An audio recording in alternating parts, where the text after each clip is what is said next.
හෙළ ඉතිහාසයේ වැලිතලාවෙන් දැසී ගිය රාක්ෂණ තීගාවලිය එනත් හෙළ ඉතිහාසය ගැන සඳහන් කරන්න තමයි සූදානම් සිටින්නේ. මම චාලිත සුසිල කරුණාකරන අපේ ශ්‍රී ලංකාවේ හෙළදීපේ පළවන මහරජතුමා හැටියට හඳුන්වන්නේ පුලස්ති රිසිතුමා.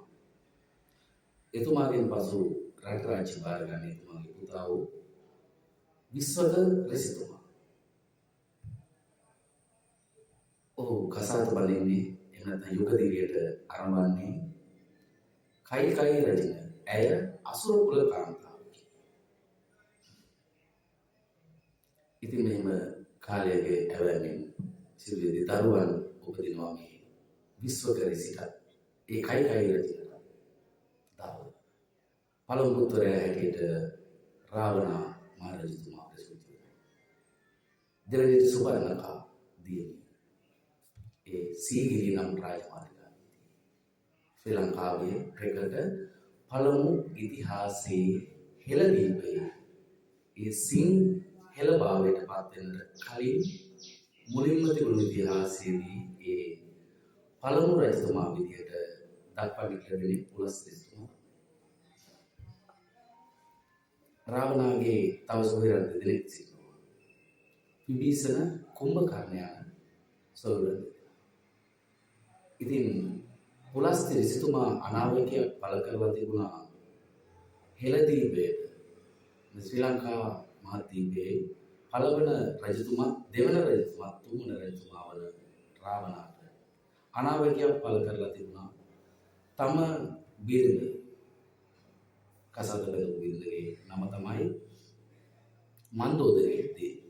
ඒ මන්දෝදරියව ප්‍රසූතිභාවයට පත් වුණාට පස්සේ පුලස්ති නම් ඍෂිතුමා අනාවැකියක් පළ කරලා තිබුණා.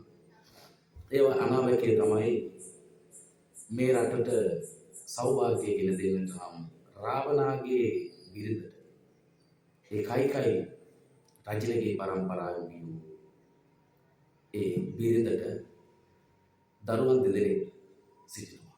ඒ දෙදෙනා බිහි කරන්නට කලින් තමයි අනාවැකිය පළ කරන්නේ. රාත්‍රී මධ්‍යම රාත්‍රී 12න් පසු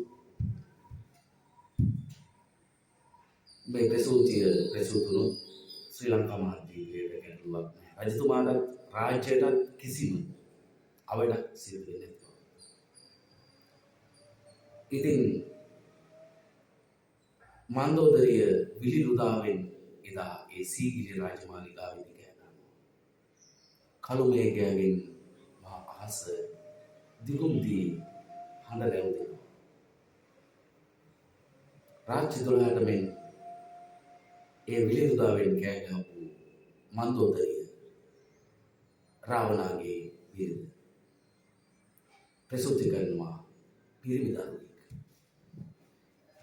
මහා මේඝයෙන් වෙනස් වූ නිසා මේඝනාද නම් ඔහුට තබනවා.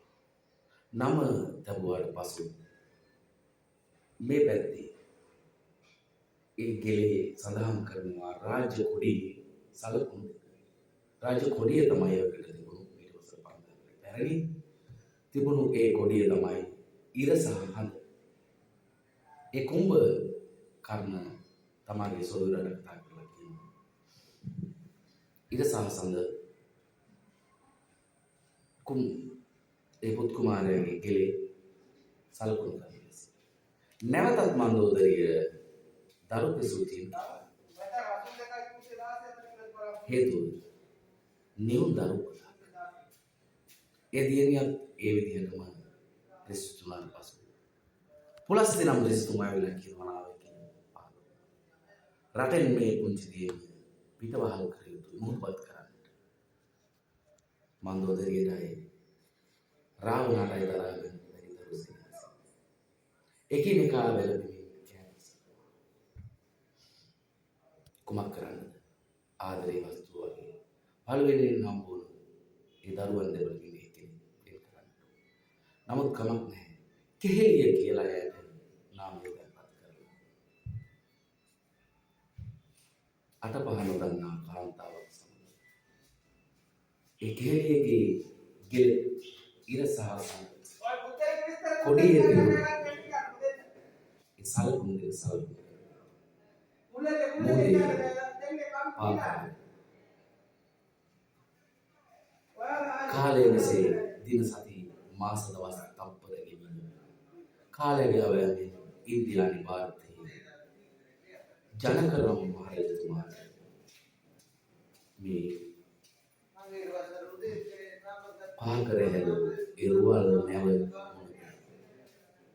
බලන්ති පුංචි දියණියක් කිසිම දෙයක් නොදන්නා කාන්තාවක් සමග ඒ නැව් කාවේ